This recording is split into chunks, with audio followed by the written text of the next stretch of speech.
South Africa அணியுடைய அதிரடி batter Dewald Brevis அவர்கள் south Africa T20 league தொடருடைய முதல் 2 சீசன்கள்லையுமே எம்ஐ அணிக்காக தான் விளையாடினாரு. அப்போது 32 போட்டிகள்ல 29 இன்னிங்ஸ்கள்ல 29.39 சராசரியில 145 ஸ்ட்ரைக் ரேட்ல 675 ரன்களை எடுத்திருந்தார். அதுல 4 அரை சதங்களும் அடங்கும். ஒரு போட்டியில அதிகபட்சமாக 73 ரன்களை அடிச்சாரு. இதனைத் தொடர்ந்து கடந்த சீசன்ல ஜோபார்க் சூப்பர் கிங்ஸ் அணிக்காக விளையாடும் வாய்ப்பு கிடைச்சது. அதுல 10 போட்டிகள்ல 48.50 சராசரியில 184 ஸ்ட்ரைக் ரேட்ல 291 ரன்களை குவித்து அசத்தினார். இதுல 2 அரை சதங்களுமே அடங்கும். அப்படி முரட்டு ஃபார்ம்ல இருந்ததால உடனே சவுத் ஆப்பிரிக்கா கிரிக்கெட் அணியிலுமே பிரவிஸிற்கு ரெகுலராக இடம் கிடைச்சது. சவுத் ஆப்பிரிக்கா T20 அணிக்காக 30 போட்டிகள்ல விளையாடி அதுல 43.26 சராசரியில 186 ஸ்ட்ரைக் ரேட்ல 995 ரன்களை குவித்து அசத்திருக்கார். அதுல ஒரு சதம் 6 அரை சதமுமே அடங்கும். மேலும் கடந்த IPL 18வது சீசனிலுமே தொடர்ச்சியாக அபாரமாக செயல்பட்டாரு.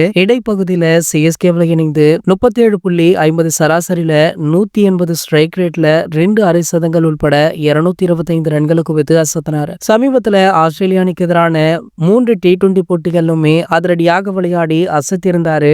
இந்த நிலையில பாத்தீங்கன்னா சவுத் ஆப்பிரிக்கா T20 லீக் தொடருடைய ஏலத்துல பிரேவிஸ் மீது அதிக எதிர்பார்ப்பு இருந்தது. பிரேவிஸிற்காக ஜோபார்க் சூப்பர் கிங்ஸ் மற்றும் பிரிடோரியா கேபிட்டல்ஸ் ஆகிய அணிகளுக்கு இடையில கடுமையான போட்டி இருந்தது. ஆனால் இறுதியில பாத்தீங்கன்னா பிரிட்டோரியா கேபிட்டல்ஸ் அணி பிரேவிஸை தட்டி தூக்கி இருக்காங்க. அதாவது 8.31 கோடி கொடுத்து பிரேவிஸை தட்டி தூக்கி இருக்காங்க. ஏன் ஜோபார்க் சூப்பர் கிங்ஸ் அணி பிரேவிஸை விட்டு கொடுத்தது அப்படின்றது தெரியல. பலருமே இதனை பற்றி விமர்சையாக பேசிட்டுமே இருக்காங்க. இது போன்ற கிரிக்கெட் செய்திகளை பற்றி நீங்க உடனே தெரிஞ்சுக்க நம்மளுடைய கிரிக்கெட் நியூஸ் அப்டேட் சேனலை மறக்காம சப்ஸ்கிரைப் பண்ணிக்கோங்க.